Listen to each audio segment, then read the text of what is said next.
Brokerage reports आज सुबह निकल कर आई है। ऑयल एंड गैस सेक्टर पर एचएसबीसी की रिपोर्ट है। इसके अलावा हिंडाल्को, भारतीय एयरटेल, इंडसइंड बैंक, कई सारे स्टॉक्स जो फोकस में रहेंगे। रविंदर अब हमारे साथ पूरी डिटेल्स के साथ जुड़ चुके हैं। रविंदर, गुड मॉर्निंग, बताएं।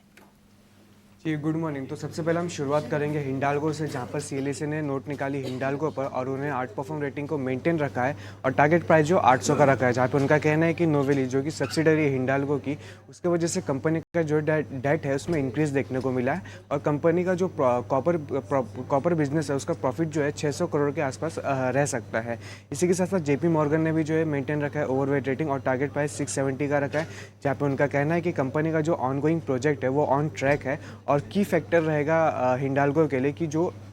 इम्पैक्ट है यूएस टैरिफ का। इसी के साथ साथ भारतीय एयरटेल भी आज फोकस में रह सकता है, जहां पर सिटी ने नोट निकाली भारतीय एयरटेल पर और उन्होंने मेंटेन रखा है buy rating and target price जो है 1920 का रखा है, जहां पे उनका कहना है कि कंपनी का जो है एम है कि जो ARPU है वो 300 रुपये रीच करना और जो प्लान है उसका कंपनी का कि जो कंपनी का जो फ्री कैश फ्लो में जो इंक्रीज हो रहा है उसका यूज़ करना, डेट को रिड्यूस करना और शेयर होल्डर्स को पे करना। और कंपनी का जो कैपेक्स इंटेंसिटी है उसमें जो है गिरावट देखने को मिल सकती है FY26 में। इसी के साथ साथ इंडसइंड बैंक भी आज फोकस में रह सकता है, जहां पर सिटी ने मेंटेन रखा है buy rating and target price जो 1378 का रखा है, जहां पे उनका कहना है कि जो MD और CEO को लेकर जो रीअपॉइंटमेंट है उसको लेकर अभी तक कोई अपडेट नहीं है और वो RBI के कम्युनिकेशन के लिए वेट कर रहे हैं। और Q4 में MFI का जो स्लिपेजेस है वो एलिवेटेड रह सकता है और सिटी कंस्ट्रक्टिव है MFI डिसबर्समेंट में। उनका कहना है कि जो Q4 है वो बेटर हो सकता है Q3 से।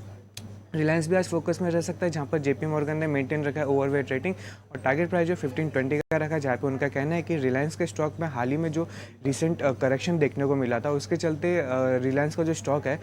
रीजनेबल वैल्यूएशन पर ट्रेड कर रहा है और कंपनी को जो बेनिफिट हो सकता है टेलीकॉम टैरिफ हाइक और रिटेल सेगमेंट में रिकवरी के चलते। आखिर में बात करेंगे ऑयल एंड गैस के, जहाँ पर HSBC ने रिपोर्ट निकाली ऑयल एंड गैस सेक्टर पर, जहाँ पे उन्होंने कहा है कि जो ऑयल प्राइस का जो फ्लक्चुएशन है उससे जो है उससे जो है रिड्यूस हो सकता है chances of fuel price cut और जिसकी वजह से जो कंपनी के प्रॉफिटेबिलिटी है उसमें प्रोटेक्ट हो सकते हैं और जो डिमांड रिकवरी और बेटर मार्जिन है नॉन रेगुलेटेड प्रोडक्ट में वो हेल्प करेगा ऑफसेट वीकर मार्जिन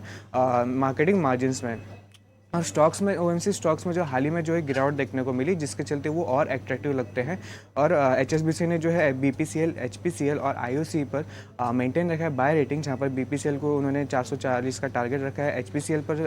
450 और IOC पर जो है 170 का टारगेट रखा है।